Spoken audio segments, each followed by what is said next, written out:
Vou começar. Vou começar com uma oração, então, né?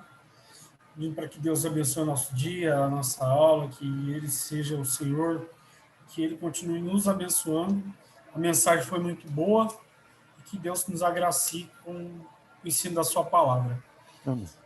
Bendito Deus, nós te agradecemos, ó Deus, por esse domingo, Senhor. Obrigado, Senhor, porque grandes coisas o Senhor tem feito por nós. Continua cuidando, ó Deus, da nossa mente, do nosso coração, ó Deus. Continua cuidando, ó Deus, de nós, Senhor. Somos teus filhos, ó Deus. Somos como, muitas vezes, somos como ovelhas desgarradas, ó Deus. Às vezes fazemos as nossas vontades, não cumprimos, ó Deus, as tuas vontades, ó Deus, mas é a tua palavra que nos traz mais para perto, ó Deus, do Senhor.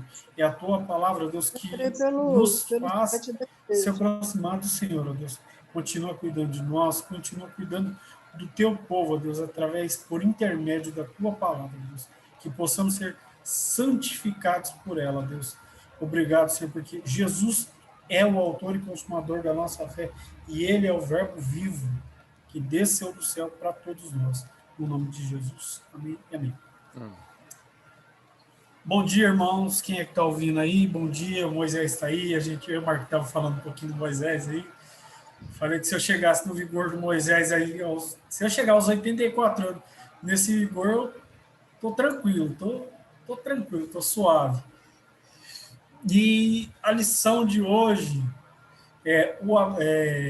falando sobre nos dias do bom rei Abraão. Essa aí é a revista, o abismo entre promessa e realidade, o Evangelho segundo Abraão. A gente vai ver que Abraão, ele é um símbolo das três maiores religiões. Até estava falando com o pastor Misael esses dias, ele me auxiliando em algumas coisas referente à aula, e a gente vendo que Abraão, ele é um referencial para as três maiores religiões mundiais, que é o judaísmo, o islamismo e o cristianismo. E a gente vê o quanto que o islamismo tem sido crescente no mundo. E a gente vai tratar um pouquinho desse aspecto da vida de Abraão, sobre a questão dos dias do bom rei Abraão. E aí tiveram essas aulas. A primeira aula quem deu foi Marcelo Rufino, a segunda aula foi Marcelo Rufino mais uma vez, a terceira aula foi o presbítero Moisés, aí numa outra aula foi classe única, agora é a minha aula nos dias do bom rei Abraão. Vamos trabalhar aí com base em Gênesis 14. Já abram as Bíblias aí em Gênesis 14. A gente viu que em Gênesis 11, ali falou um pouco da onde Abraão veio, da cidade de Ur dos Caldeus, uma cidade da Mesopotâmia, que vem de duas palavras gregas, mesos, potamos, entre rios. E a gente viu que Abraão, ele habitava, não era em qualquer lugar, era uma cidade que era um pouco avançada pelo seu tempo. E a gente entende que quando Deus, aí crendo no incrível, em Gênesis 12, quando Deus chama Abraão, Deus, ele chama Abraão naquilo que ele mais fazia, né? Que provavelmente ele era um astrólogo, não esses que ficam aí contando, mas um cientista. E o Marcelo aí falou muito bem. O Moisés pegou aí um tema muito legal, eu achei muito legal a aula do Moisés, muito interessante, ele falando sobre um pouco da infância do autor do livro, né? Falando que ele via um programa referente a isso, né, Moisés? Referente, pegue o dinheiro ou abra a caixa, né? Era referente a isso. Muito interessante, eu achei muito bacana. A outra aula que foi classe única, infelizmente não tentei ver, mas eu acho que não ficou salva no canal da igreja.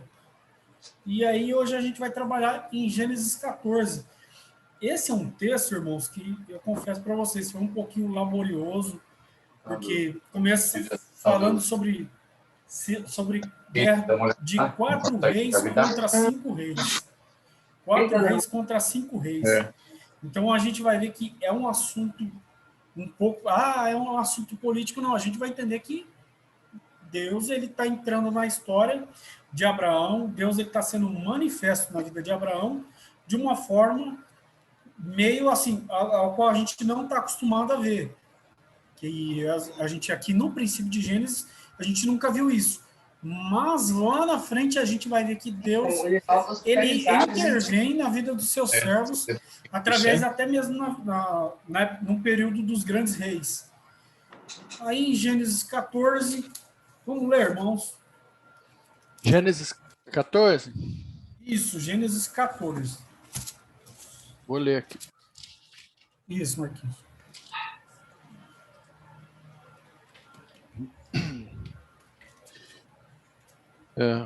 Sucedeu naquele tempo que Anrafel, rei de Sinar, Arioque, rei de Elazar, Kedorlaomer, rei de Elão, e Tidal, rei de Goim, fizeram guerra contra Bera, rei de Sodoma, contra Bisa, rei de Gomorra, contra Sinabe, rei de Admar, contra Semeber, rei de Zeboim, e contra o rei de Bela, esta é Zoar.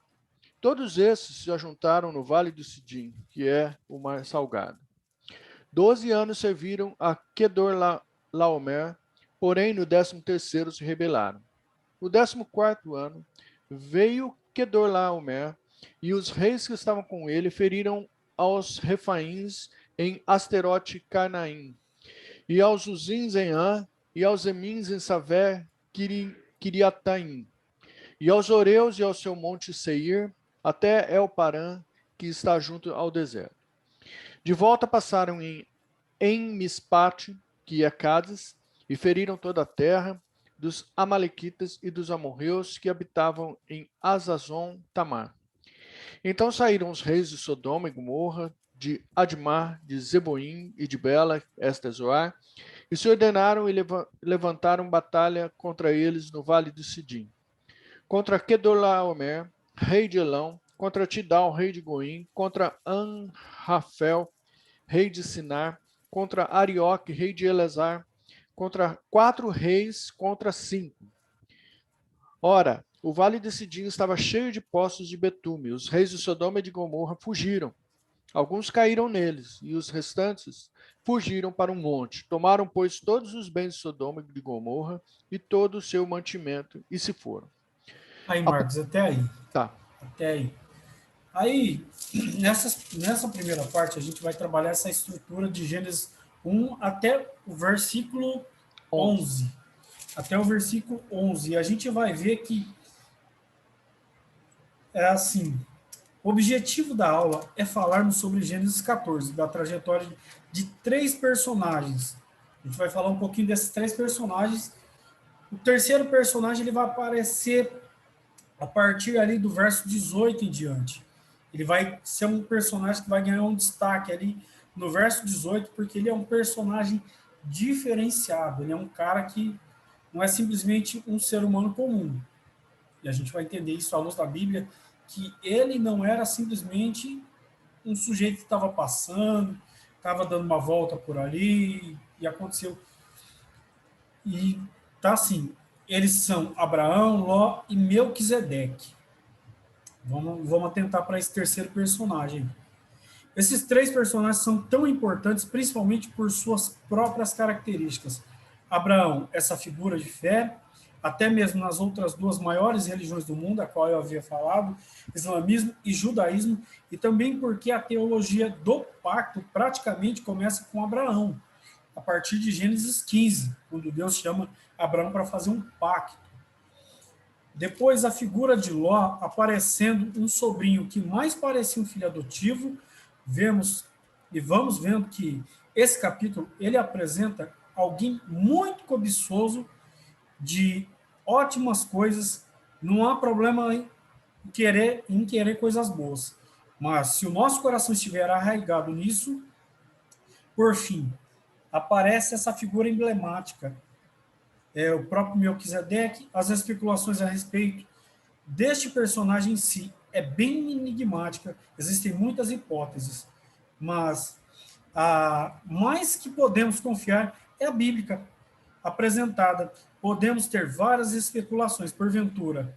A que mais vale é a bíblica. E olhando para as escrituras, Melquisedeque aparece nesse trecho de Gênesis, sendo apresentado como rei e sacerdote. Então a gente vai ver lá a partir do verso 18 quem é esse personagem.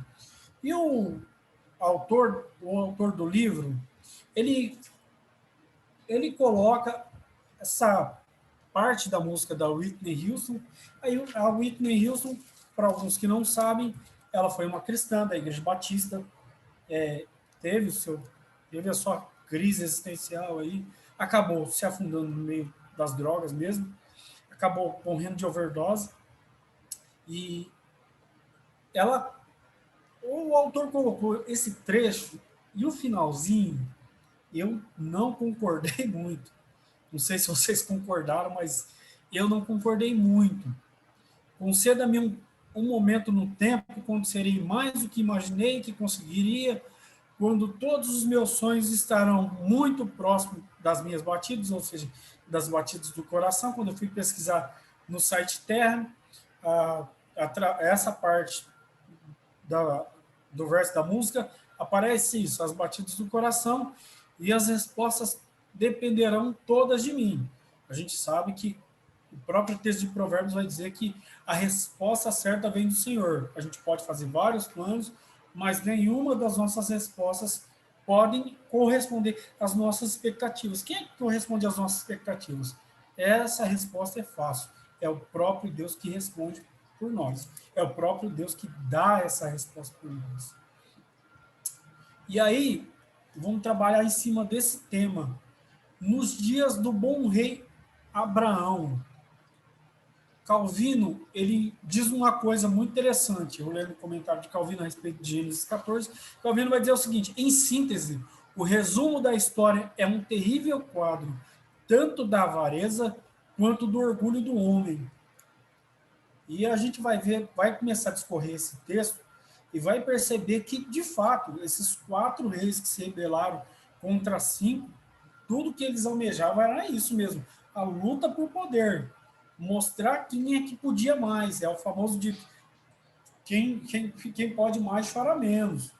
E a gente vai ver que isso foi um episódio tão triste em Gênesis 14, sobre esses 4 reis, que foi assim um fim desastroso. Um fim desastroso. O próprio Jesus ele vai dizer uma coisa: olha, ninguém pode ir para a guerra se antes não se assentar e não fizer os cálculos. Eu não posso ir para uma guerra sem antes sentar e fazer o cálculo. E a gente vai ver que com os 4 reis foi um esquema diferente, e com Abraão foi um esquema totalmente diferente, porque Abraão foi até no número menor e Deus o abençoou. O grande diferencial na vida dos 4 reis e na vida de Abraão é o próprio Deus. É o próprio Deus. Então a gente vai vendo aí que nesses dias, tanto é que o texto ele começa a dizer o seguinte: olha, sucedeu naquele tempo. Em qual tempo? No tempo em que Abraão e Ló se separaram. Abraão e Ló se separaram. A gente vai ver que a separação de Abraão e Ló, ela começa a ser desenvolvida aqui em Gênesis 14, e a gente vai ver quais... O Moisés falou sobre Gênesis 13, né, Moisés? Gênesis 13, e a gente vai ver quais são as consequências das escolhas de Ló. Ele escolhe as campinas do Jordão, pode ser algo maravilhoso, meu irmão. Pode ser a coisa mais linda do mundo, mas, como diz o dito, nem sempre a grama do vizinho é verde. Nem sempre a grama do vizinho é verde. A gente tem que ter essa noção. No início do verso, são apresentados vários reis que veremos a seguir. Essas são figuras que não temos muitos relatos sobre eles. A data desse período é mais ou menos no século 17 ou 16 a.C. Esse era o período da Era de Bronze Superior. Já que em Gênesis 14 ouvimos falar de Anrafel. Alguns tentam dizer que é Hammurabi, mas acaba no final não sendo Hammurabi, porque Hammurabi é posterior a esse período. Então não pode ser Hammurabi. A Torá, como é conhecida, a lei de Moisés, ela fala uma coisa: olha, os outros comentaristas dizem que se trata do famoso rei persa, Hammurabi, que viveu em meados, é isso que eu acabei de falar. Mas não temos a certeza que é o próprio Hammurabi. Não há certeza. Não pode ter sido Hammurabi pelo período cronológico. É um período muito grande, de distanciamento muito grande entre Hammurabi e Anrafel. E um escritor sobre essa cena diz o seguinte: por outro lado, vemos em Gênesis 14 que Abrão se encontrou com reis e líderes de algumas tribos da região, cujos nomes não apenas são mencionados. A gente vai olhando aí esse escopo de Gênesis 1 até o verso 11, e a gente vai ver que esses reis, para nós, não tem muita importância, não tem muito significado. Mas nos tempos do rei Abrão, nos tempos de Abrão, melhor dizendo, eles tinham sim uma importância. Porque, segundo que eu fui pesquisar, alguns chegam a dizer que eles eram uma espécie de prefeito nessas cidades. Eles não eram alguém sem importância, eles eram senhores dessas cidades. O início de Gênesis 14 apresenta 4 reis guerreando contra 5. E nesse início, vemos uma guerra totalmente desigual. O próprio Senhor Jesus nos alerta sobre isso. Ou qual é o rei que, indo à guerra, a peleja contra outro rei não se assenta primeiro a tomar conselho sobre se com 10 mil pode sair ao encontro do que vem contra ele com 20 mil. E esses 4 reis, eles se rebelaram contra os 5 reis porque simplesmente ardia no coração deles em não mais serem vassalos desses reis, principalmente ao rei de Sodoma. E durante tudo isso, no meio dessa guerra, apareceu um personagem que habitava na cidade de Sodoma. Quem era esse personagem? O próprio Ló. Ló, ele dá uma olhada para as Campinas do Jordão, como registra Gênesis 13. Ele vai habitar nas Campinas do Jordão. Além de habitar nas Campinas do Jordão, ele vai morar na própria cidade de Sodoma. Olha como é que o coração, às vezes, o nosso coração, de fato, é como disse o profeta Jeremias, o nosso coração, ele é desesperadamente corrupto. Ló, ele viu a campina toda verde, já olhou, seu coração se encantou com aquela campina e foi habitar nas Campinas do Jordão, achando que ali iria encontrar as melhores delícias da terra. E o que ele encontra, a gente vai ver aqui em Gênesis 14, que não é bem assim. A gente vai entender que, às vezes, as nossas escolhas nos levam para lugares que só o próprio Deus para nos libertar de lá. Ló, o sobrinho filho de Abraão. Eu cataloguei ele como sobrinho filho porque Abraão cuidava dele como se fosse um filho. Logo o texto de Gênesis apresenta um caos político. Não que a gente vai entrar nesse tema aí, mas era uma questão dos reinos ali daquele tempo ali, e a questão foi muito, muito, muito complicada ali. Muito complicada, porque a cidade toda de Sodoma foi levada saqueada. E no meio dessa briga entre os reis, Ló é levado cativo. Ló é levado cativo. Era o intento dele ir para no cativeiro de forma alguma. Mas ele estava no meio da cidade. E para alguns de nós que já vimos filmes sobre a questão de reis, essas coisas, a gente vê que todas as vezes que um reino ele é capturado, até os cidadãos são levados. A gente vê até mesmo dentro do esquadro bíblico, a gente vê um exemplo. Lá em Êxodo, a gente vê que Israel é mantido cativo pelo faraó. A gente vai ver que depois a Babilônia mantém o próprio Israel cativo. Então a gente vai ver que todas as vezes que um povo, uma cidade é saqueada por um reino, ou ela é destronada por um rei, ela é destronada por um outro soberano, o que acontece? Toda a cidade é levada cativa. Toda a cidade. Não fica um sequer ali para contar, falar, rapaz, olha, o rei poupou a minha vida. Não, aquele camarada se torna vassalo daquele rei. Todavia, o objetivo não é focarmos na ação dos personagens, mas como Deus utiliza esses agentes para serem canal de bênçãos na vida de outros e como os cristãos podem auxiliar outros. Porque a gente vai ver um exemplo, a partir do verso 12, o Marcos vai continuar a leitura aí, a gente vai ver que a partir do verso 12, olha só como é que Ló escolhe a Campina e Deus mesmo assim continua intervindo na história de Ló. Não é algo assim que foi mero acaso, o rapaz ele foi liberto ali, ele conseguiu ter uma escapatória. Não, é Deus o tempo todo trabalhando na história do seu povo. Por mais que o povo às vezes seja contumaz, por mais que o povo às vezes seja rebelde, Deus ele é misericordioso e simplesmente Deus ele fala, não, eu vou salvar esse camarada. Eu vou salvar esse camarada. Pode ler aí, Marcos, a partir do verso 12 até o 16, por gentileza. Tá. Apossaram-se também de Ló, filho do irmão de Abrão, que morava em Sodoma, e dos seus bens o partiram.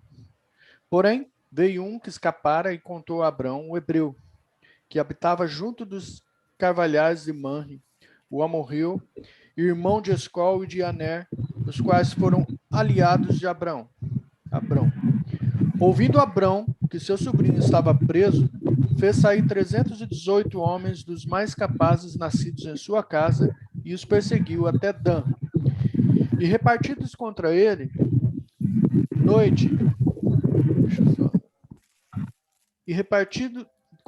de noite, ele os seus homens feriu-os e os perseguiu até Obá, que fica à esquerda de Damasco.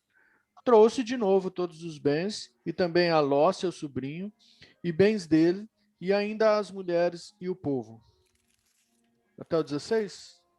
Pode ser, pode ser. E a gente está vendo aí a questão desse cuidado do próprio Deus. Ó, vamos prestar atenção nessa questão do verso 12. O verso 12 é muito interessante, porque a Bíblia diz o seguinte, olha, apossaram-se também de Ló, filho do irmão de Abraão, que morava em Sodoma, e dos seus bens e partiram. No capítulo 13, os dois não se separaram? Qual deveria ser a preocupação de Abraão? Com os seus pertences. Nada mais natural que isso. Ele não deveria pensar, nossa, olha, o que será que está acontecendo com o meu sobrinho, hein, rapaz? Nossa, será que ele está bem? Não. Se fosse qualquer um de nós, a gente pensaria primeiro na gente. Mas não, a gente vai ver que no verso 13, olha só como é que é interessante o verso 13. Porque veio um que escapara e o contou a Abraão, o hebreu, que habitava junto dos carvalhais de Manre, o amorreu, irmão de Escol e de Aner, os quais eram aliados de Abraão. Então a gente vai ver que Abraão, mesmo estando distante, mesmo estando em outro local, mesmo estando em uma terra que não era muito próxima ali, provavelmente era alguns quilômetros sim, de distância, a gente vai ver que um que escapar, o cara conseguiu escapar e foi contar para Abraão, ó, teu sobrinho foi levado cativo lá na cidade de Sodoma. E além de Abraão ficar sabendo da notícia, os seus aliados, Manre, Escol e Aner, os seus aliados, porque a Bíblia chama eles de aliados, é como se os caras fossem de fato ali aqueles amigos muito chegados, e a gente vai ver o quanto esses três foram importantes para Abraão. O quanto esses três foram importantes para Abraão. Eles ajudaram Abraão. Abraão ele foi um grande estrategista. Mas a gente vai entender que não adianta o cara ser simplesmente um bom estrategista. Ele deveria ser um bom estrategista e, de fato, um homem que temesse a Deus, porque ele pode ser o cara mais audaz, mais inteligente, mais sagaz, pode tomar a frente de tudo, mas se ele não tiver o temor a Deus, é um plano frustrado. O próprio texto lá de Provérbios vai alegar isso perfeitamente. Vai dizer que, olha, muitos... com relação à questão de, olha, existem caminhos que são perfeitos, parecem ser corretos ao homem, mas são caminhos de morte. Então, Abraão, ele poderia ter planejado e simplesmente confiado nas suas forças. Mas Abraão, ele confiava naquele que fez os céus e a terra. E a gente vai ver que a partir do verso 18, isso fica muito claro para nós. A gente vai entender que Abraão não trabalhou sozinho, a partir do verso 18. Mas por enquanto a gente vai tratar disso. Naquele tempo, e quem nos explica esse termo é Calvino, que diz o seguinte: olha, por três razões, a história relata neste capítulo é primordialmente digna de lembrança. Primeira razão é porque Ló, com uma reprovação moderada, exortou os homens de Sodoma ao arrependimento, tal, tudo mais. Contudo, todos eles se tornaram completamente contumazes. Isso aqui eu acho que futuramente ele vai falar sobre questão quando os anjos vêm na casa de Ló e tal, tudo mais. E a gente vai ver que a cidade de Sodoma era uma cidade de coração duro. É uma cidade de fato. Foi como a cidade de Nínive. A cidade de Nínive, Jonas pregou, depois veio o profeta Naum pregando. Olha só como é que é interessante. Na cidade de Nínive, temos aí o profeta Jonas pregando, houve arrependimento, mas daqui a pouquinho o arrependimento passou e parece como se fosse uma espécie de remorso. Parece que às vezes a cidade, ela, pelo fator de ter os seus muitos deuses, de ter ali uma proliferação de deuses, uma variedade de deuses, o que acontece? A cidade às vezes não para ouvir um camarada que é justo, um camarada que teme a Deus. Porque quando a gente está falando de um homem justo, segundo a luz da Bíblia, a gente não está falando de alguém que é justo por seus próprios princípios. Estamos falando de alguém que, de fato, teme a Deus. O padrão de justiça é alguém que teme a Deus, é alguém que teme essa justiça. O Moisés, muitas vezes eu ouvi ele falar nas reuniões dos dias, ele fala algo que é muito interessante. Ele fala, olha, o crente ele precisa ter um temor a Deus.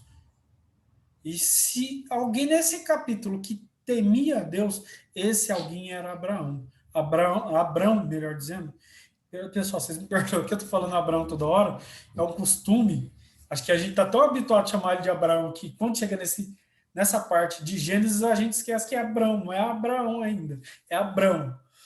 E a gente vai ver que ele é um sujeito que é uma fé não estática, mas é uma fé atuante. A gente vai entender que não é uma fé, eu tenho fé, eu acredito, mas você está orando, você está indo atrás. Irmão, Deus vai abrir a porta, né? Não, meu cara. De fato, Deus vai abrir a porta. Mas se você não for atrás de um trabalho, como é que Deus vai abrir uma porta? Como é que Deus vai utilizar um patrão para te abençoar se você não for atrás de emprego? Aí fica difícil. Aí, além de Deus abrir as portas do emprego, ainda a gente tem que levar a gente ainda para o trabalho, aí fica meio difícil. E aí, no próximo slide, aí temos aí uma campanha militar clássica. A gente está vendo aí, pessoal, esse aí é o quadro do Senhor dos Anéis. Eu lembrei logo do Senhor dos Anéis. Quando eu estava lendo aqui, ele falando sobre a questão de campanha militar clássica, eu logo lembrei desse episódio. O Retorno do Rei, quando lá o rei Aragorn, ele convoca todos aqueles reinos para ir contra o reino do mal, que é o reino dos orcs. Eu acho muito interessante porque a gente tem vaga noção do que seria uma campanha militar clássica.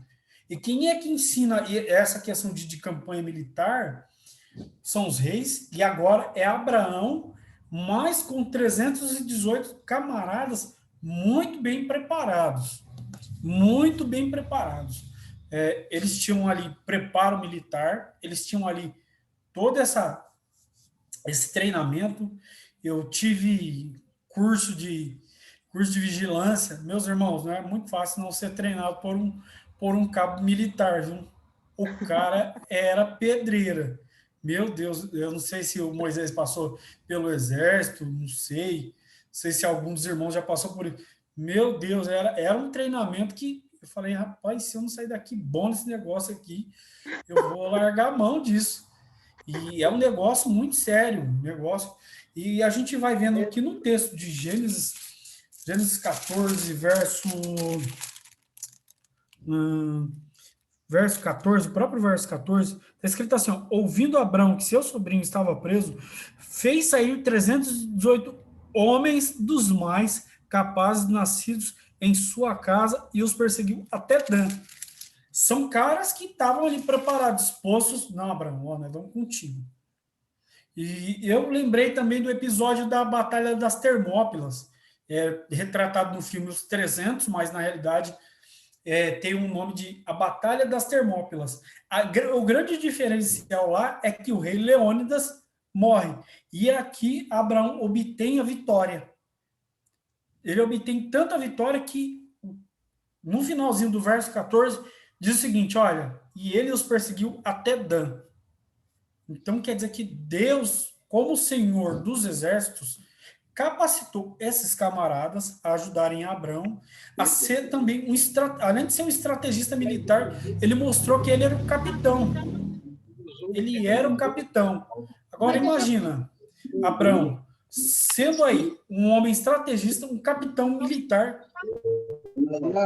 Eu não sei se alguém já tentou fazer uma estratégia militar no jogo Batalha Naval, essas coisas. Às vezes a gente fica meio frustrado porque o oponente sabe as nossas táticas. A gente vai vendo que Abraão não é bem assim, não. Abraão foi um sujeito que ele utilizou de tudo aquilo que Deus dispôs para ele vencer essa batalha. Primeiro, ele conseguiu armar uma estratégia. Segundo, ele conseguiu armar ele conseguiu reunir um grupo de 318 homens nascidos da casa dele, preparados, não eram homens alienados, porque não adianta a gente reunir com um grupo de pessoas e tentar fazer uma coisa e as pessoas não conhecerem muito bem o assunto. Fica aquele negócio, né? O cara fala inglês e a gente fica falando português o tempo todo. E a gente vai ver que dessa campanha militar, Abraão ele sai vitorioso, mas a gente vê que é algo terrível isso nessa questão da campanha militar, porque acontece isso, uma ameaça à promessa. No primeiro quadro a gente tem a separação, lembrando da separação de Abraão e Ló, questão da separação entre Abraão e Ló, e nesse quadro temos aí a questão de um homem sendo castigado, provavelmente um pintor entendeu que, nesse caso, Ló, quando ele é levado cativo, a gente nunca vai ver alguém que é levado cativo sendo tratado bem pelo reino inimigo. A gente nunca vai ver isso. Em qualquer filme que a gente vê, a gente vai sempre vendo que o reino que é vencedor, ele pega, ele maltrata, ele faz coisas que... Eu estava assistindo o documentário da Segunda Guerra Mundial e eu fiquei pasmo com a questão de Adolf Hitler, questão como ele tratava os seus inimigos, como ele tratou o próprio povo judeu, como ele tratou a nação judaica, e não só os judeus. Segundo o comentarista, ele diz o seguinte, olha, foram 6 milhões de judeus, mais 11 milhões de pessoas que... povo romeno, povo cigano, uma infinidade de gente. Então, a gente vai vendo que não é um tratamento muito cordial. E a gente está vendo aí, do verso 14 do verso 12 até o verso 17, a gente está vendo a situação em que Ló estava se encontrando.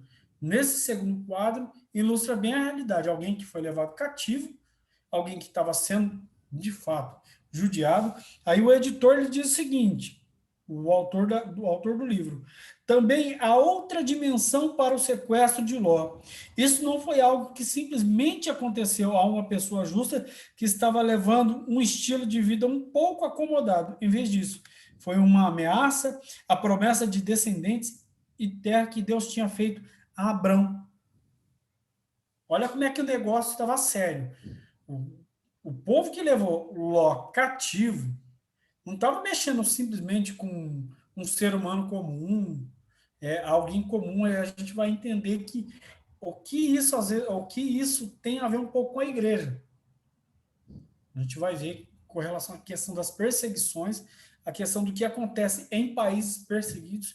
Pode parecer que quando um missionário ou a igreja é perseguida nesses países, principalmente nesses países, a gente acha, nossa, coitado desse missionário, ele morreu, né? Sofreu um bocado na mão desse povo aí, né? Nossa, olha, meu Deus, tô com dó desse missionário. Meu irmão, eu só confesso, eu fico com dó dessa nação que faz isso. Porque aqui na Terra essa nação pode fazer o que for. Mas nós temos aquele que é o supremo juiz. Esse, céus e terra fogem, os demônios tremem em saber que ele vai decretar no juízo final, ele vai dizer, olha, vocês vão ser lançados para o lago que arde com fogo e enxofre. E não só os demônios e o diabo, mas as nações que atormentaram a igreja, as nações que se levantaram contra a igreja. E a gente vai ver que todas as vezes que a igreja é ameaçada, Deus é de fato o seu defensor. Por isso que é importante o culto de oração. O culto de oração é isso. A igreja está intercedendo por nós e também orar por aqueles que nos perseguem segundo o mandamento da bem-aventurança. O próprio Jesus vai dizer isso, olha, orai por aqueles que vos perseguem. E a gente vai ver que o que o autor lhe propõe aqui, que eu achei muito interessante. Em vez disso, foi uma ameaça à promessa de descendentes à terra que Deus tinha feito a Abraão. Então a gente vai vendo que Ló é um sobrinho muito querido por Abraão, que Abraão toma conta dele como se fosse um filho. Então, todas as vezes que um filho de crente é ameaçado, um filho de crente é ameaçado, e aquele crente é um crente muito piedoso, Deus cuida até do filho desse crente. Deus zela por esse filho, até desse crente. A gente lembra da parábola do filho pródigo, que o pai o aguardou prontamente. Olha só que coisa linda. É uma parábola simples, mas que mostra o cuidado de Deus com o seu povo. E aí, temos aí a guarda de seu irmão. Nesse mesmo trecho aí, do 12 até o 17, a gente tem a questão do cuidado de Abraão com Ló, seu sobrinho, que para ele é um irmão e ao mesmo tempo é um filho. É uma mistura, porque na língua hebraica eles não têm essa questão, eles não têm essa diferenciação entre filho, irmão.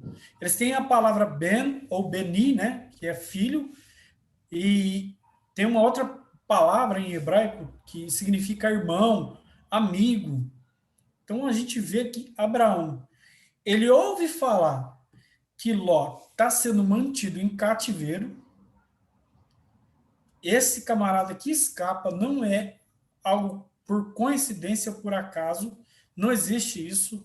Para nós que somos povo de Deus, não existe a questão de coincidência e acaso. Algumas pessoas às vezes falam, puxa, foi por sorte que eu escapei disso. Não existe isso. Não existe isso. Tiago vai dizer, olha, se Deus quiser, a oração do Pai Nosso é que seja feita a vontade de Deus. Então, ou seja, esse rapaz, ele não escapa de sorte. Ele escapa porque Deus entra na história e alguém tinha que contar a história a Abraão. Alguém tinha que contar a história a Abraão. E aí a gente vai vendo a questão do cuidado de Abraão. E o autor diz o seguinte, olha, mas Abraão não pensava assim. Lembra? que, no princípio, lá em Gênesis 13, a gente está discorrendo Gênesis 14 a partir de Gênesis 13, para a gente poder entender o que acontece nesse episódio de Ló ter sido levado cativo, é necessário a gente relembrar o que aconteceu lá em Gênesis 13. A divisão entre Ló e Abrão, cada um pro seu canto, com relação à questão dos pastores de cada um dos dois está brigando, está discutindo.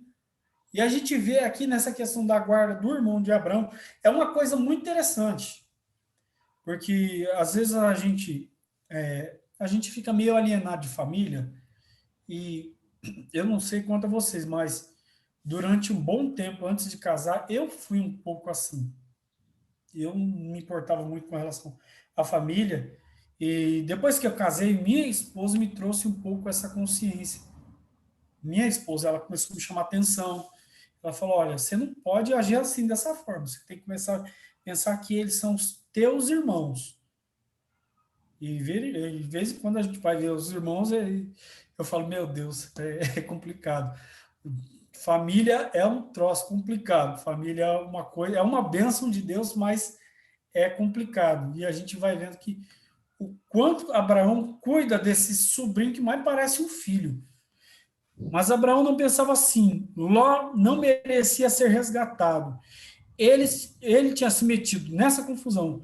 Abraão não esperava que esse resgate fosse isento de riscos, mas ele estava arriscando sua vida em uma aventura altamente perigosa. Mas a questão era que Ló era seu parente, literalmente em hebraico, seu irmão. Então a gente vai vendo aí o cuidado desse homem de fé em levantar 3 amigos, levantar 318 homens bem capacitados. Eu ainda estava até lembrando aqui com o reverendo Misael, lembrando do filme do Resgate Soldado Ryan. Quem assistiu lembra. Os Estados Unidos moveu céus e terra para salvar uma única pessoa, um único soldado. Um único soldado. Imagine a importância desse soldado. Agora, imagine a importância do próprio Ló. Para Abraão, é algo que a gente não tem como mensurar. Não tem como mensurar essa questão desse cuidado de Abraão. Abraão sabia que aquele rapaz precisava da ajuda dele. E isso é uma lição para todos nós, que às vezes a gente ignora algumas coisas, alguns fatos da realidade. E até mesmo, infelizmente, isso acontece no meio do povo de Deus. Não deveria acontecer assim, mas somos pecadores, necessitando, carentes da graça desse Deus misericordioso. E às vezes a gente fica meio alienado a essas coisas. Não deveria acontecer isso, mas infelizmente acontece. Às vezes eu vejo algumas queixas nas mídias, aí o pessoal falando, fulano está sendo abandonado. E às vezes eu vou lá, entro e falo, meu irmão, você não pode olhar para essas coisas. Somos pecadores, precisamos uns dos outros. Aí a pessoa falou, irmão, obrigado. Então, mas acontece, infelizmente, somos pecadores sendo lapidados por esse Deus dia após dia, até chegarmos à estatura de varão perfeito, até parecermos com Cristo. Com Cristo. De fato, isso não vai acontecer isso aqui, mas a gente vai entender que isso vai se dar no novo céus e na nova terra. Por que Ló merecia ser resgatado? Por que Abraão deveria sacrificar homens por causa de um único homem? Abraão, representando um tipo de Cristo, nos demonstra, isso aqui é o que o escritor está falando no livro, nos demonstra o que significa que, às vezes, quando tomamos decisões, o Senhor, vem em nosso resgate. Olhando para o relato de modo superficial, podemos até chegar a uma conclusão de que não vale o mínimo esforço, mas precisamos entender que Abraão foi incumbido de cuidar de Ló como a um filho. Olha que negócio muito forte, muito maravilhoso, o autor do livro ter colocado isso. Eu lembro que, pesquisando algumas coisas sobre a vida de Agostinho, a mãe dele, Mônica, orou durante 40 anos por Agostinho.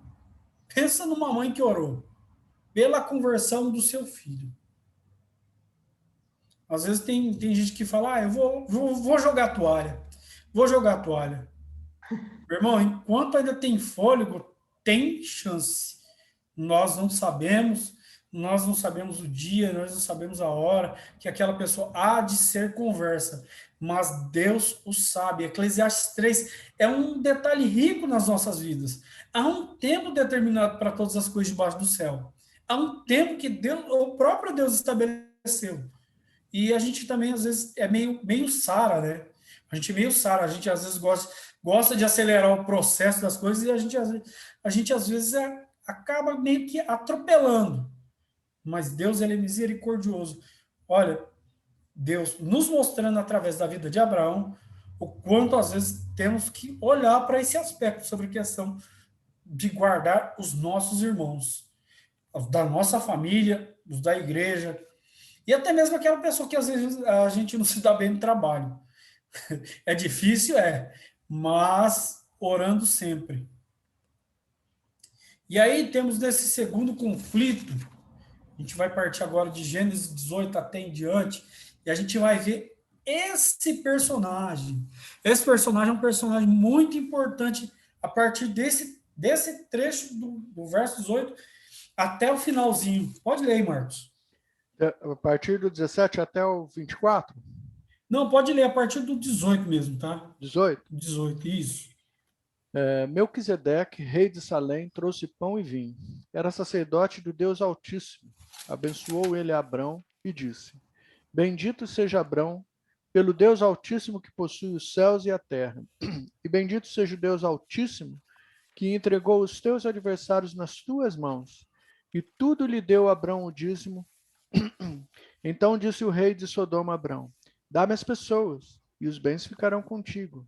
Mas Abrão lhe respondeu: Levanto a mão ao Senhor, o Deus Altíssimo, que possui os céus e a terra, e juro que nada tomarei de tudo o que te pertence, nem um fio, nem uma correia de sandália, para que não digas: Eu enriqueci Abrão.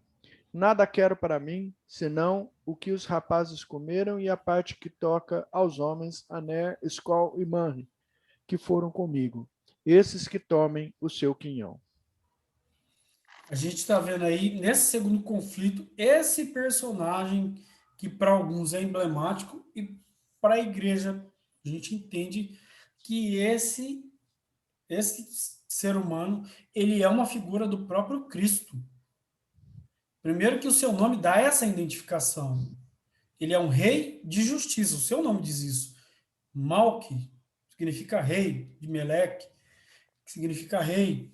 E Sadek, justiça, ele é alguém que está representando de fato o próprio Cristo. E a gente vai entender, esse rei, ele faz algo que é a primeira vez que a gente vê esse título dado a Deus. Esse nome, esse atributo dado a Deus. Deus Altíssimo. É a primeira vez que a gente vai ver em toda a Bíblia essa palavra. Deus Altíssimo. E ela ocorre por 3 vezes. 2 vezes na boca de Melquisedeque e 1 vez na boca de Abraão. E é a primeira vez que a gente vê a palavra dízimo sendo instituída. Olha só como é que é maravilhoso a questão de ter acontecido o que aconteceu com Ló. Primeiro, Ló ele foi levado cativo, ele sofre a ameaça à promessa, e agora ele é guardado, e nesse segundo conflito, que é um conflito que a gente conversando, o reverendo Misael, a gente conversando, eu disse, olha como é que a teologia está impregnada em Abraão, porque a gente vê aí ele e Melquisedeque, essa figura de Cristo, trocando essa oração, dizendo, olha, bendito seja a Abraão pelo Deus Altíssimo, que possui os céus e a terra, ou seja, aquele que é dono do mundo, ou seja, aquele que é possuidor de todas as coisas, ou seja, aquele que possui a mim, possui a você, Abraão. E lá em Hebreus capítulo 7, a gente vai ver o escritor de Hebreus interpretando quem é esse cidadão. Não é uma pessoa comum. Ele representa o próprio Cristo. A gente vê aí que tem também a primeira referência entre pão e vinho. É uma das primeiras referências a pão e vinho, tipificando de fato que o nosso rei de justiça, ele vai nos chamar para aquilo que está escrito lá em Mateus capítulo 25. Vinde, benditos de meu Pai, possuí por herança o reino preparado para ti desde a fundação do mundo. Para quem que são esses benditos? A igreja. A igreja é chamado desses benditos. E a gente vai ver que esse não é um nome simplesmente comum. Ah, Deus Altíssimo. A gente vê que hoje algumas pessoas têm faltado com reverência ao nome do próprio Deus. Eu lembro que o reverendo Misael, ele, em uma das aulas que ele ministrou sobre a questão de adoração, ele disse que ele foi em uma igreja, uma pessoa cantando ali uma música ali, e a pessoa chamou Deus de cara. Chamando Deus de cara. Você pode tratar Deus com intimidade, chamá-lo de cara. Interessante, olha só como é que a pessoa tem uma visão a respeito do próprio Deus. Olhar para Deus e tratar Deus como se ele fosse um colega, um vizinho. Cara. É igual aquela música da Xuxa, né? O cara lá de cima vai me dar. E não é bem assim. Ele é o Deus Altíssimo. E por que Abraão e Melquisedeque diz essa nomenclatura para Deus? Porque simplesmente depois que Abraão consegue resgatar o seu sobrinho, agora entra a questão de cultuar aquele que é digno de ser cultuado. Ao único que é digno. Não tem um louvor que a gente sempre canta, ao único que é digno de receber a honra, a força, a glória e o poder. A esse nós adoramos. Ele não é qualquer um. E Melquisedeque, ele traz essa figura diante de Deus, essa figura fortíssima sobre Deus, que ele é um Deus altíssimo. Isaías, capítulo 6, vai dizer que ele habita no alto e sublime trono, trazendo essa conotação da majestade divina. E Melquisedeque oferece a Abraão um banquete, o pão e vinho. E para essa celebração ser muito assim, algo completo, perfeito, nada mais, assim, foi muito assim, muito bacana o que Moisés faz. E de tudo lhe deu Abraão o dízimo. E tem gente que fala, dízimo é do Antigo Testamento. Dízimo, isso aí é dos levitas. Dízimo não tem nada a ver com. Dízimo não tem nada a ver com a igreja do Novo Testamento. Não. Não gosto de Um dia eu estava vendo um rapaz falar isso aí. Aí o rapaz, ele falou assim, olha, o dízimo é dos levitas. Falei, meu irmão, você está equivocado. O dízimo não é dos levitas, o dízimo é de Deus. Eu falei, você já parou para pensar que os 10% que a gente dá para Deus é uma parcela ínfima de tudo que Deus nos dá? Você tem roupa, você tem trabalho, você tem uma casa, você tem uma esposa, você tem um ar que respira, você tem alimento. Eu falei, rapaz, Deus nos dá tantas bênçãos que 10% para Deus, eu falei, olha, meu caro, é muito pouco. E se você partir para o Novo Testamento, Jesus não exige mais 10%, Jesus exige todo o ser, tudo que nós temos, tudo que somos. Eu falei, não adianta a gente ficar pegado. Eu falei, olha, isso é real, porque o dízimo não é dos levitas, o dízimo é de Deus. Os levitas só cuidavam das coisas de Deus. E todas as vezes que a gente olha para esse texto de Abraão dando o dízimo, a gente tem que entender aquilo que o salmista disse, olha, eu vou render a Deus com ações de graça. Não é chegar no culto, eu vou pagar o meu dízimo. É uma expressão tão feia. A gente não paga dízimo. A gente entrega a Deus aquilo que ele é digno. O Allen, uma vez, ele pregando na igreja, ele disse o seguinte: olha, um dos princípios, fatores que revelam quando um cristão ele é convertido é quando até o seu bolso é convertido. É quando até o seu bolso é convertido. Porque tem gente que ama o seu dinheiro, tem gente que é muito apegado ao seu dinheiro. E, na realidade, Deus ele precisa dos nossos salários? Claro que não, mas é uma forma que a gente pode agradecer, engrandecer a Deus. A gente viu aí essa manhã o reverendo Misael pregando, e quando ele foi falar, olha, vamos cultuar a Deus com os nossos dízimos e ofertas. É isso. Abraão estava cultuando a Deus, esse Deus altíssimo. Um Deus que abençoou de ter ajudado ele a salvar o seu sobrinho, de ter livrado ele de um grande exército, de ter dado essa estratégia, de ter dado a ele aliados. E esse Melquisedeque, essa figura importante que representa o próprio Cristo, que ele agora, além de ser um rei, ele é um sacerdote. No Salmo 110, no verso 4, vai dizer: olha, tu és sacerdote segundo a ordem de Melquisedeque. O sacerdócio arônico era um sacerdócio temporário, porque o sacerdote não era alguém que ia viver para sempre, mas ele morria e alguém dava prosseguimento. E no sacerdócio de Melquisedeque, que é um sacerdócio eterno, representando o sacerdócio de Cristo, é um sacerdócio que não há fim. É um sacerdócio que não há fim. Então a gente entende que Cristo é esse sacerdócio. E Cristo nos dá esse sacerdócio.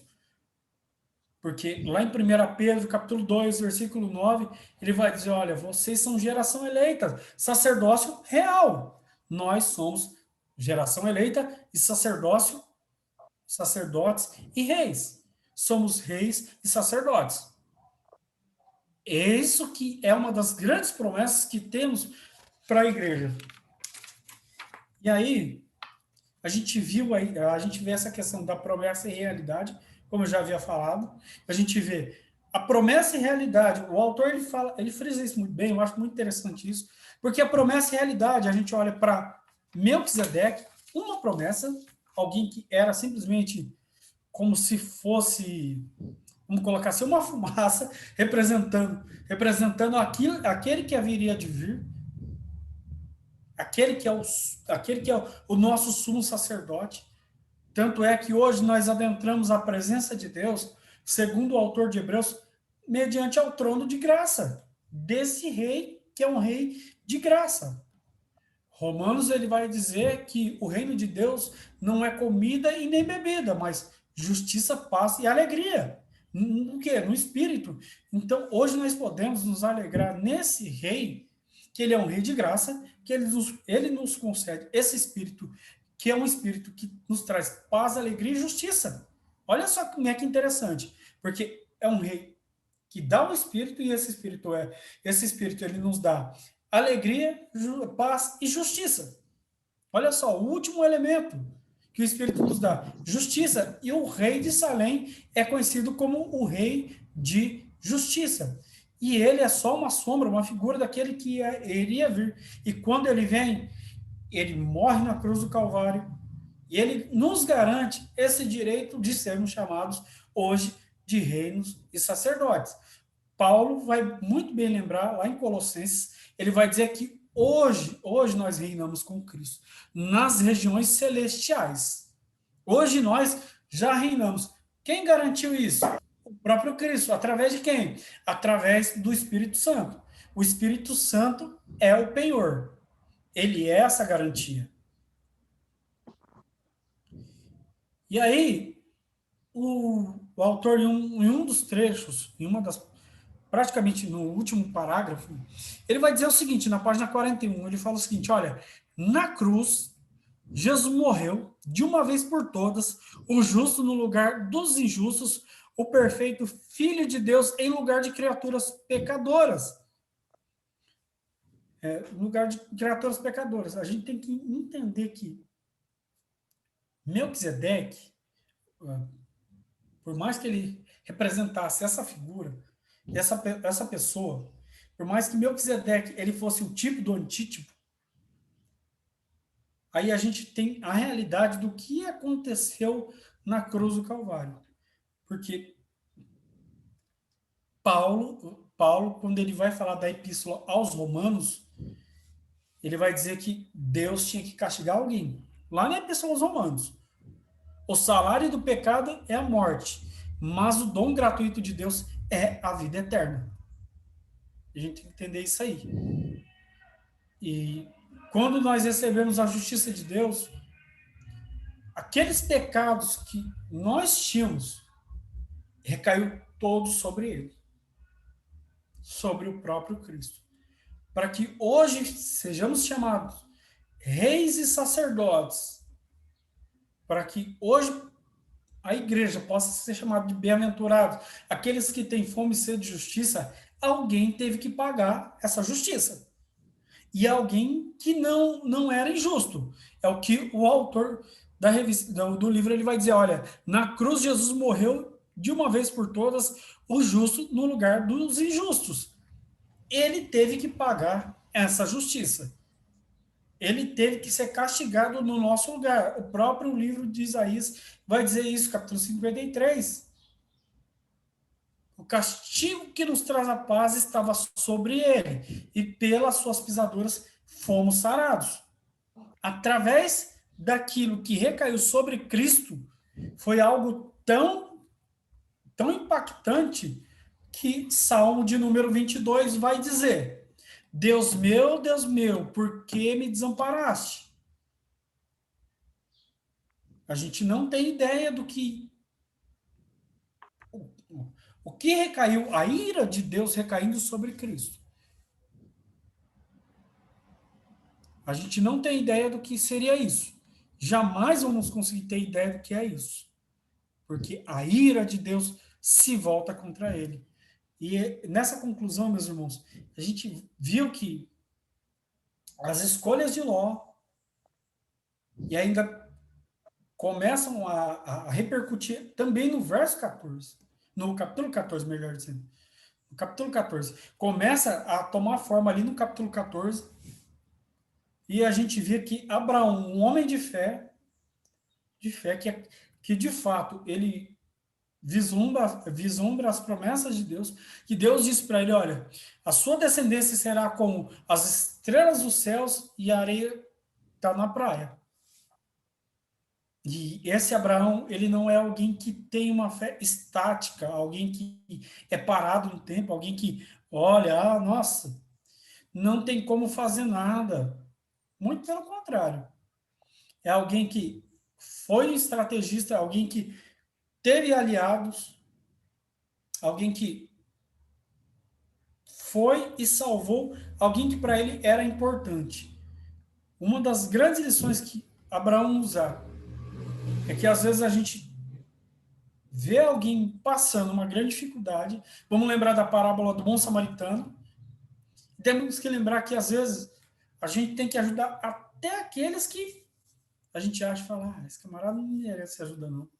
Mas na parábola do bom samaritano é o oposto.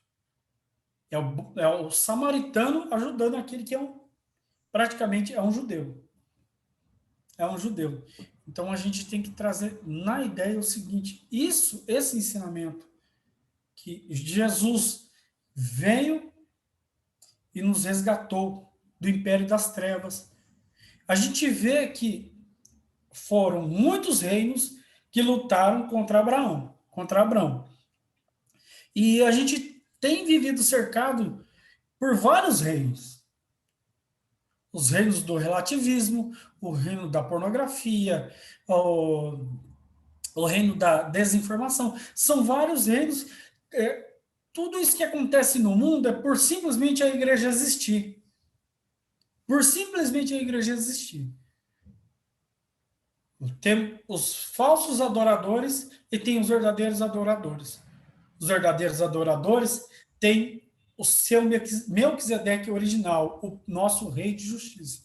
E para eles é inconcebível, é incabível a gente continuar pregando o evangelho da forma a qual a gente tem pregado o evangelho.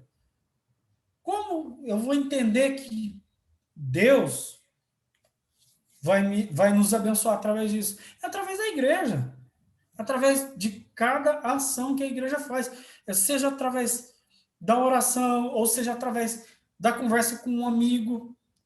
Eu tive a graça de conversar com uma pessoa, eu acredito que ela seja espírita, e essa pessoa, ela me perguntou uma coisa muito interessante. Ela falou: Francisco, olha, eu sei que eu não deveria nem estar perguntando isso, mas você acha que toda pessoa que pratica ato mal, essas pessoas que são assim, você acha que é falta de Deus? Eu falei: claro que é falta de Deus. Todo mundo. Falei: todas as pessoas. Eu falei: presta atenção, a pessoa que usa muita droga, ela quer paz. Ela quer paz, só que a paz que ela quer buscar não é uma paz eterna, é uma paz temporária. A pessoa que busca vários prazeres, ela está em busca de amor. É uma forma de amor deturpado. E a gente sabe quem é aquele único que pode nos dar a paz, é chamado de o príncipe da paz. Na epístola de João, Deus vai ser chamado de amor. E a gente entende que só Deus preenche a lacuna que está na alma do ser humano. E é isso, meus irmãos. Se alguém quiser fazer alguma pergunta, pode fazer, mas só que vamos devagar aí. Quem quiser falar alguma coisa, precisa desativar o mudo, tá bom? Ô, Fran, Oi, quando pode falar, aqui a gente Marcos. vê aqui no versículo, né, que no versículo 20, fala assim: bendito seja o Deus Altíssimo que entregou os teus adversários nas tuas mãos. É interessante que tem uma empresa de segurança, até o Marcelo deve saber, chama 318 Valentes. E essa empresa quebrou. Entendeu? Nossa, cara. Então a grande diferença que a gente tem aqui é isso.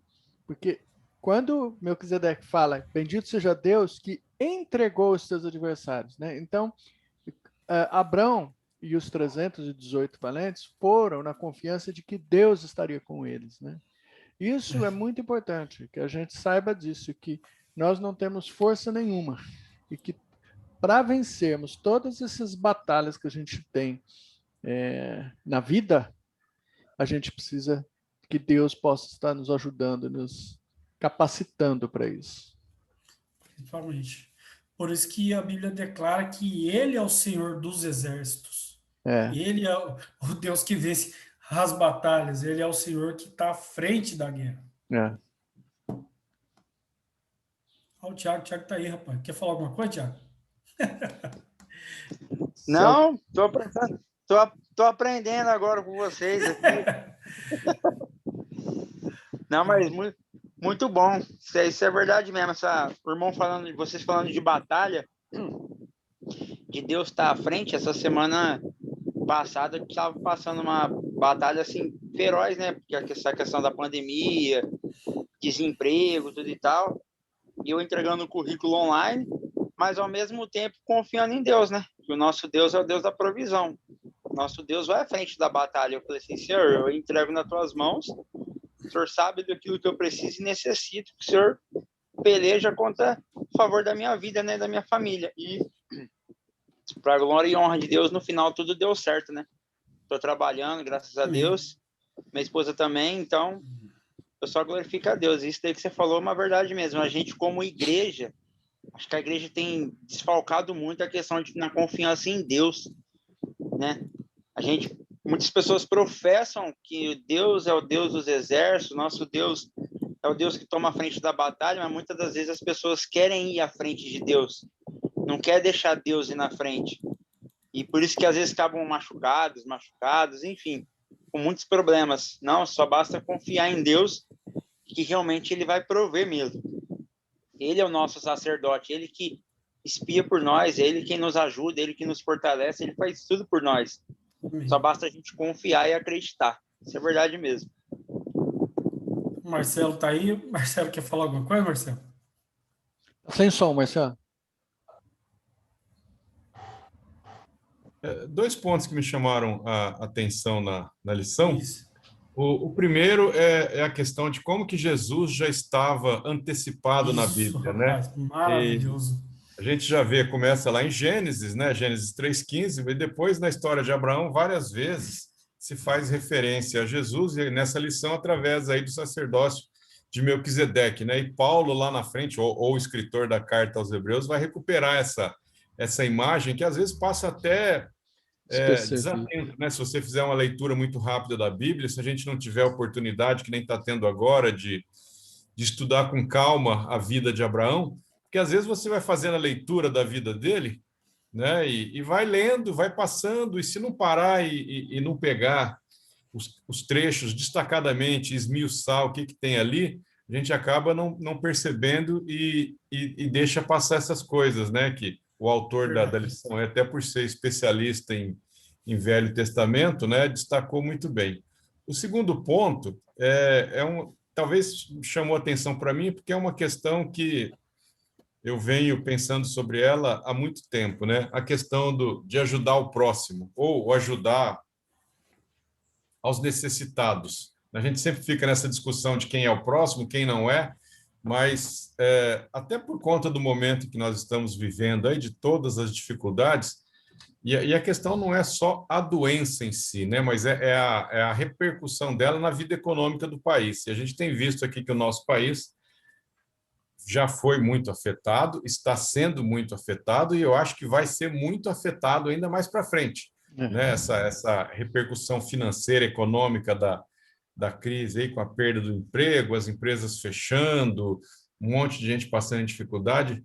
Eu não sei se você já percebeu, mas eu tenho assim percebido que tem aumentado muito o número de pessoas na rua, né? Vendendo. E assim, não é malandro, não é gente que às vezes já tentou de tudo, não conseguiu um emprego, não acha de jeito nenhum porque o momento está ruim, né? Mesmo se você tem uma empresa, não é o meu caso, mas eu fico imaginando, a pessoa que tem uma empresa vai abrir uma vaga agora, vai investir agora, né? Salvo alguns negócios assim muito específicos que a pessoa possa vislumbrar que a crise é uma oportunidade, mas fora isso, não é hora de você investir em nada, né? Quem tem uma reserva financeira, quem tem uma empresa, né? O momento é de se resguardar. E aí o que acontece? Fica ruim para todo mundo, né? Então tem muita gente pedindo, muita gente tentando vender as coisas na rua, e às vezes, né? Eu fico sempre na dúvida, né? Eu devo ou não devo colaborar,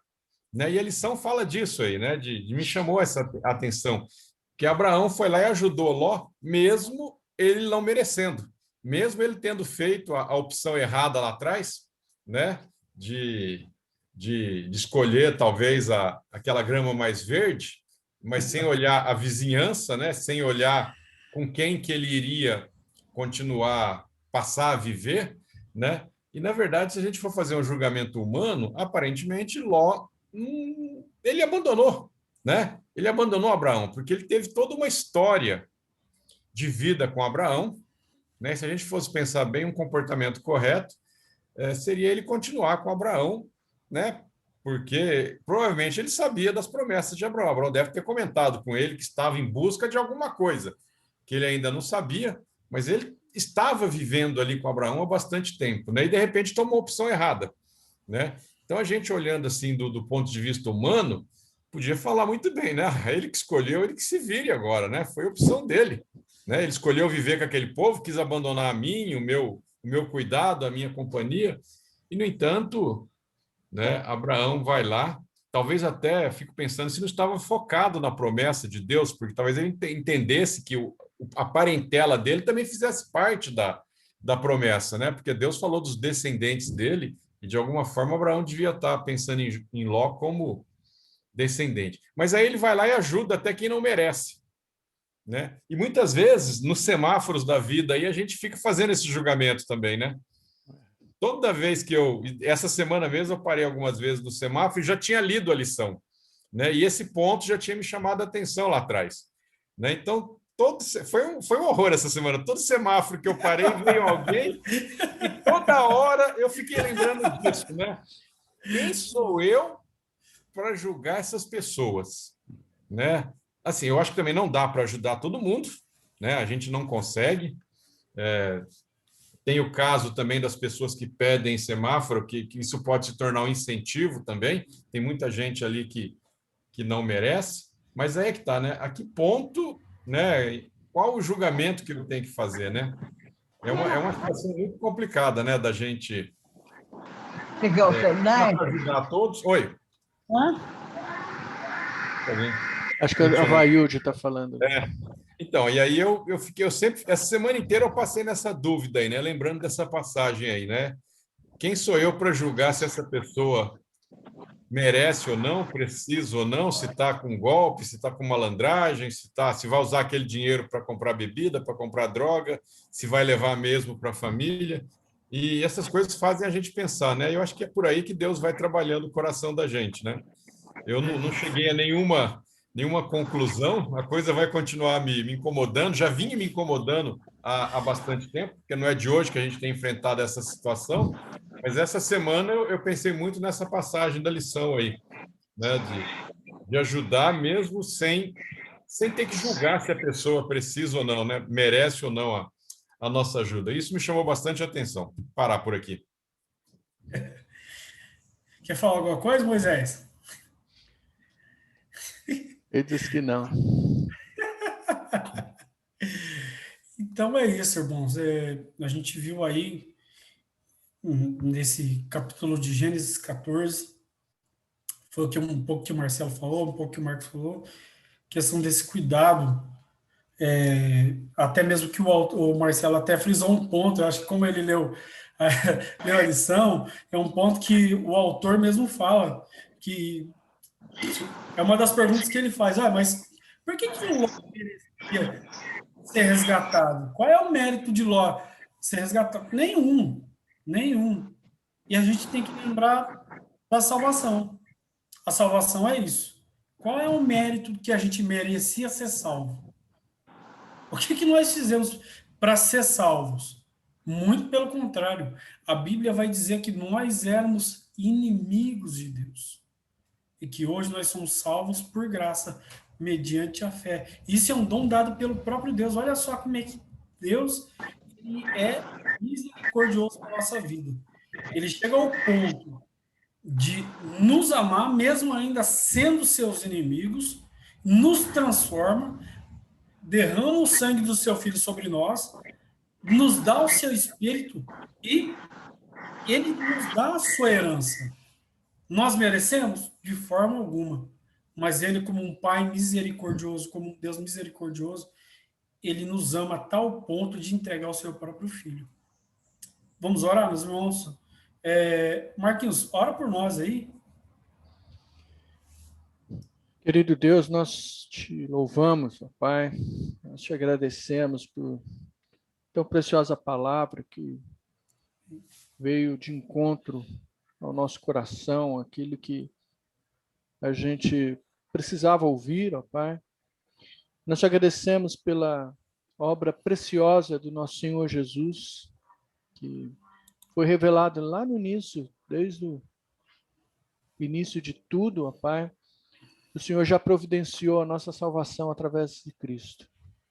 Te agradecemos porque o Teu Santo Espírito colocou isso no nosso coração.